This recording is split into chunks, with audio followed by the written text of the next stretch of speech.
Sœurs et frères au bout des ondes, recevez nos salutations fraternelles en Christ.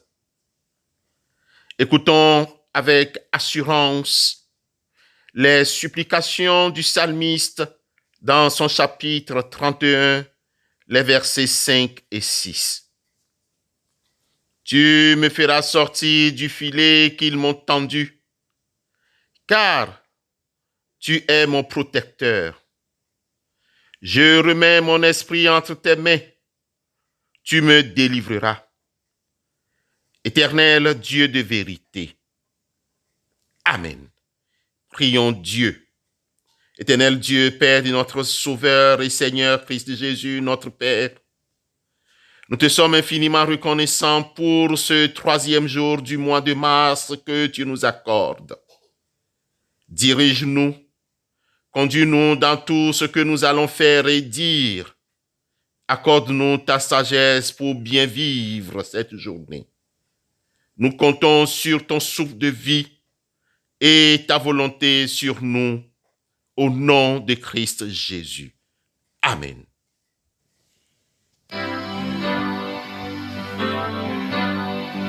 J'ai soif de ta présence, divin chef de ma foi.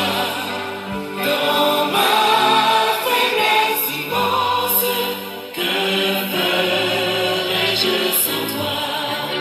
Chaque jour, à chaque heure, oh, j'ai besoin de toi. Viens, Jésus, et demeure auprès de moi.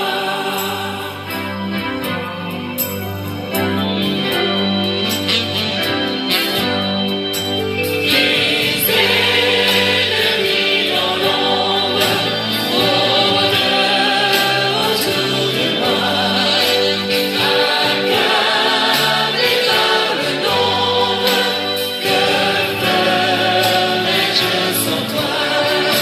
Chaque jour, à chaque heure, oh, j'ai besoin de toi. Viens, Jésus, et demeure auprès de moi. Bien-aimés, l'évangile de Jésus-Christ selon Matthieu chapitre 20, versets 20 à 23, retient notre attention ce matin. Matthieu 20, 20 à 23. Alors, la mère des fils de Zébédée s'approcha de Jésus avec ses fils et se prosterna pour lui faire une demande. Il lui dit, « Que veux-tu? Ordonne-lui, dit-elle, que mes 2 fils que voici soient assis dans ton royaume, l'un à ta droite et l'autre à ta gauche. » Jésus répondit, « Vous ne savez pas ce que vous demandez. Pouvez-vous boire la coupe que je dois boire? » Nous le pouvons, dirent-ils. Et il leur répondit, « Il est vrai que vous boirez ma coupe, mais pour ce qui est d'être assis à ma droite et à ma gauche, cela ne dépend pas de moi et ne sera donné qu'à ceux à qui mon Père l'a réservé. L'herbe sèche, la fleur tombe, mais la parole de l'Éternel demeure à jamais. Amen. Bien-aimés dans la foi, l'évangile de ce jour, Matthieu 20, 20 à 23, fait suite à l'annonce de Jésus sur sa mort sur la croix, puis sa résurrection. Selon Matthieu, la mère de Jacques et Jean veut le bien-être pour ses fils quand elle apprend la nouvelle de la résurrection de Christ. Elle demande à Jésus d'ordonner que ces 2 fils que voici soient assis dans le royaume de Christ, l'un à sa droite et l'autre à sa gauche. En d'autres termes, la mère des fils de Zébédée veut pour ses enfants les meilleures places dans le royaume à venir. Cette requête est matérielle. Elle correspond à la place que nous désirons dans le monde ambiant. Le plus souvent, nous désirons ce qu'il y ait de mieux pour nous et pour nos enfants. Certes, ce n'est pas mauvais, mais sommes-nous capables d'en assumer les responsabilités? Car à chaque poste de responsabilité, il faut le charisme, des qualités, des aptitudes, des talents et des compétences nécessaires. Par exemple, il ne suffit pas d'avoir une place de chef. Demandons à Dieu de nous donner la sagesse nécessaire pour assumer cette responsabilité et cette charge. C'est pourquoi, à la demande que voici de la mère des fils de Zébédée, promets-moi que mes 2 fils que voici siégeront l'un à ta droite et l'autre à ta gauche quand tu seras roi. Jésus a répondu, vous ne savez pas ce que vous demandez. Pouvez-vous boire la coupe de douleur que je vais boire?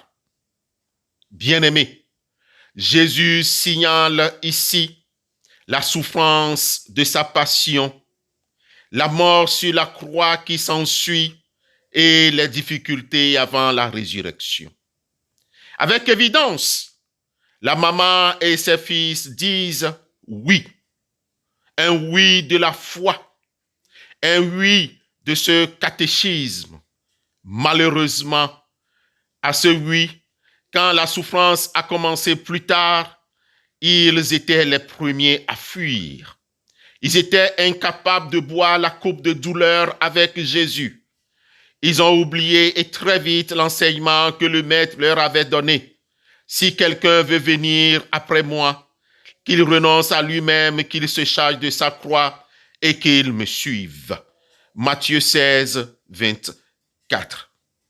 Pour un croyant en Christ, il faut le renoncement à soi-même, suivre Jésus en portant sa croix, c'est-à-dire faire face à tout ce qui éventuellement peut être aléa de notre vie. Nous devons suivre en étroite adéquation avec l'Évangile et pas seulement avec une partie de l'Évangile ou quand cela ne nous dérange pas. Le plus souvent, nous laissons en disant c'est trop dur. Le chrétien doit impérativement prendre le chemin du serviteur inutile, surtout si ses fonctions séculières lui donnent une place de responsabilité, voire de leader, ou dans sa communauté. Nous devons suivre Christ Jésus. Nous désirons réussir dans la vie.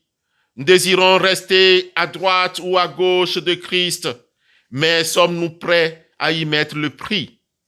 Et dans notre vie spirituelle, sommes-nous prêts à consentir les efforts nécessaires pour garder les rives du paradis? Sommes-nous prêts à mener une réelle vie en chrétien né de nouveau qui offre chaque instant de sa vie à Dieu? Ou sommes-nous des chrétiens qui vivent dans les valeurs du monde et dans l'illusion d'être chrétiens? Il est utile, il est beau d'avoir de charisme, d'avoir une vocation. Cependant, il faut aussi accepter de prendre sa croix, c'est-à-dire d'aller au bout du service et de l'oubli de soi dans ce charisme et dans cette vocation, quel que soit le prix à payer pour la gloire de Dieu. Car j'ai l'assurance que ni la mort, ni la vie, ni les anges, ni les dominations, ni les choses présentes, ni les choses à venir, ni les puissances, ni les hauteurs, ni la profondeur, ni aucune autre créature ne pourra nous séparer de l'amour de Dieu manifesté en Jésus-Christ notre Seigneur, nous dit Romains 8, versets 38 et 39. Frères et sœurs en Christ, comme la mère des fils de Zébédée, nous prions, nous présentons nos requêtes à Dieu avec foi, avec insistance. Il nous arrive même des fois de prier comme si nous donnons des ordres à Dieu. Alors, Jésus nous interpelle ce matin encore. Savez-vous ce que vous demandez? Malgré nos balbutiements, malgré nos erreurs, malgré notre ignorance, retenons qu'il n'y a pas de foi sans épreuve. Il n'y a pas de vie chrétienne intérieure sans la mort de soi-même et la résurrection de Christ en nous. Quittons la léthargie spirituelle. Nous devons faire face aux challenges de la vie et de notre société ambiante. Nous devons faire face à des questions de comment faire pour vivre notre foi dans ce monde qui nous impose des règles contraires aux normes christologiques. Comment pouvons-nous faire face à toutes ces difficultés, à ces épreuves, ces grandes souffrances humaines, financières, sociales, sanitaires, religieuses, sans Dieu? Oui, la croix nous attend tous, mais elle sera supportable avec Dieu en Christ. Pour cela, il nous faut nous convertir, non pas du bout des lèvres ou de façon extérieure et rituelle, mais une conversion de cœur. Le chemin nous est ouvert, à nous de l'apprendre maintenant. Si nous voulons suivre, nous voulons vivre dans la grâce de Dieu ici-bas et dans le monde à venir. Il est vrai que vous boirez ma coupe, mais pour ce qui est d'être assis à ma droite et à ma gauche, cela ne dépend pas de moi et ne sera donné qu'à ceux à qui mon Père l'a réservé. Amen.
Toujours puissant dans les combats.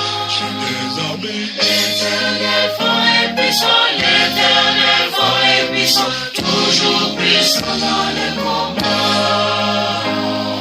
Qui pourra monter à la montagne de l'éternel? Qui pourra monter à la montagne de l'éternel? Qui pourra monter à la montagne de l'éternel? Ce celui qui a les mains innocentes, le cœur pur. Celui qui ne livre pas son âme au mensonge tromperie. Celui qui ne livre pas son âme au mensonge, il obtiendra la bénédiction, la miséricorde du Tout-Puissant. Il obtiendra. Souviens-toi du Seigneur. C'est lui qui bénit en tout temps et en tout lieu. Il est ton Père. Il est amour.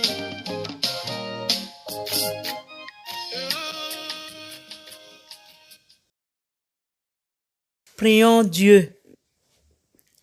Seigneur éternel, accepte nos remerciements pour ton enseignement. Mets sur nous et nos maisons ta marque afin que les maladies, la destruction n'ait pas de pouvoir contre nous. Au milieu des tourments de ce monde, qui s'appellent misère, pauvreté, famine, sécheresse, maladie, pandémie et autres, Éternel Dieu, délivre-nous, protège-nous et guéris-nous. Guéris tous ceux et celles qui en souffrent au nom de Christ Jésus. Rassasie-nous de tes faveurs, ô Éternel, et comble-nous de tes bénédictions et de toutes tes largesses pour l'amour de ton Fils Jésus-Christ. Seigneur éternel, détourne toute peau de banane posée sur nos routes et donne-nous ta bénédiction. Seigneur, bénis-nous et que nous trouvions faveur partout où nous nous trouverons pendant cette journée et les jours à venir. Dieu d'Abraham, Dieu d'Isaac, Dieu de Jésus-Christ, dans tous les aspects de notre vie, fais-nous prospérer. Aide-nous, visite-nous dans tous les domaines de notre vie et dirige-nous par ton Fils unique Jésus-Christ. Amen.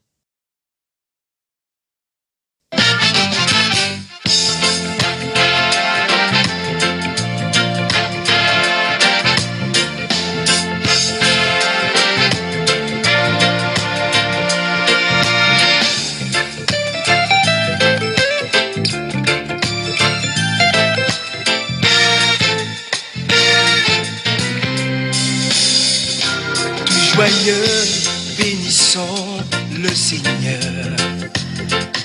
Chantons et célébrons ses louanges. Adorons avec foi le Sauveur.